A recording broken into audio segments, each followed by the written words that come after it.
मैं उस TV channel debate पे था, मैं उठ गया। एक मुस्लिम कौम का व्यक्ति अपशब्द भोले बाबा के लिए कर रहा था, नारी शक्ति के लिए कर रहा था। बहन नुपुर शर्मा बैठी हुई थी। बहन नुपुर शर्मा ने जवाब दिया कि मैं भी एक कह सकती हूँ। घर से निकलना असंभव हो गया। कन्हैया कुमार जैसे समान दर्जी जो जीवन यापन करता था दूसरे के कपड़े सिलकर, दो बेटे, माफी मांगा कई बार, माफ लोगों ने नहीं किया। कलाकार कट्टरता भाव, कट्टरता है। लेकिन सनातन में कतई नहीं देखोगे, रोज आए दिन अब बताओ महापुरुष के बारे में टिप्पणी। एक सांसद है?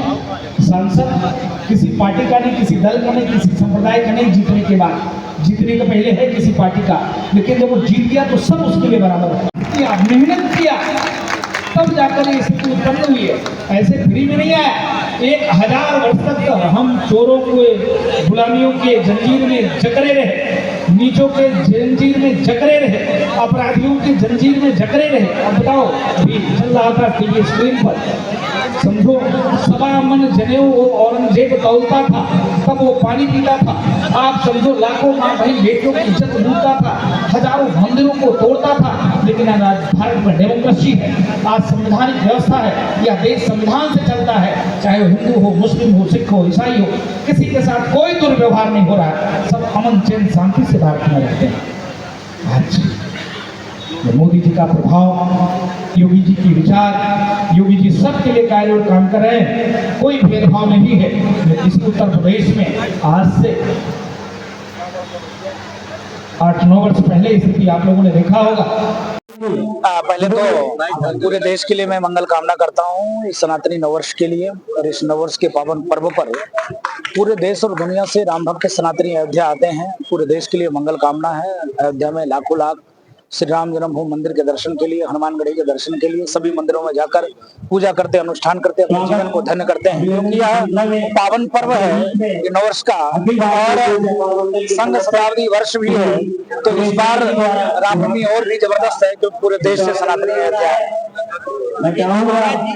सैयद सालार गाजी इनका संभल में नेते का मेला और बहराइच में उनकी अपनी जो है कब्रगाह बनी हुई है, और सुल्तानपुर में उनके भांजे की भी एक कब्रगाह है जिसे हर राजाओं ने मारा था। तो क्या मानते हैं कि पिछले 8 साल से जो सुविधा सरकार उनको मेला लगाने के लिए दे रही, ऐसे आक्रांताओं का मेला होना जरूरी है? अब गाजी और पाजी का टाइम खत्म, अब राष्ट्रवादियों का टाइम शुरुआत।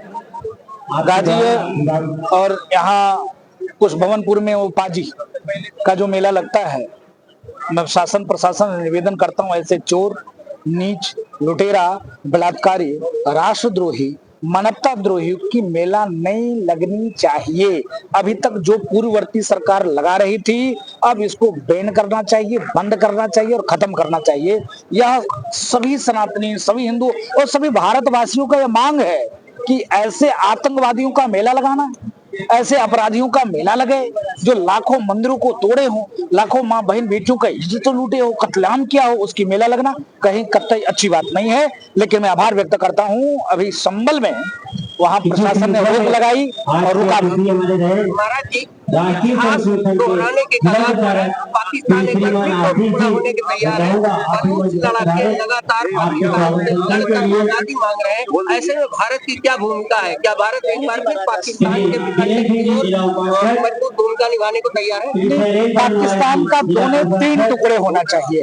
जिस प्रकार से बलूचों के साथ जाति हो रही है, उनकी माँ बहन बेटियों को उठाना, कत्लेआम करना, गोली मार देना, ये नाइंसाफी है बलूचों के साथ में। मैं विश्व बिरादर से मांग करता हूं, क्या मानवाधिकार कहाँ चला गया? बलूचों के साथ दुर्व्यवहार हो रहा है, उस पर क्यों मौन, क्यों चुप, क्यों शांत? दूसरा, जो हमारे सिंधी भाई हैं, सिंध देश अलग होना चाहिए। वहां पर सिंधी भाइयों के लिए जिस प्रकार से वहां सिंधियों को मारा जा रहा है, भगाया जा रहा है, लूटा जा रहा है, उनके लिए भी अलग देश होना चाहिए। तो पाकिस्तान का 3 टुकड़े होना चाहिए।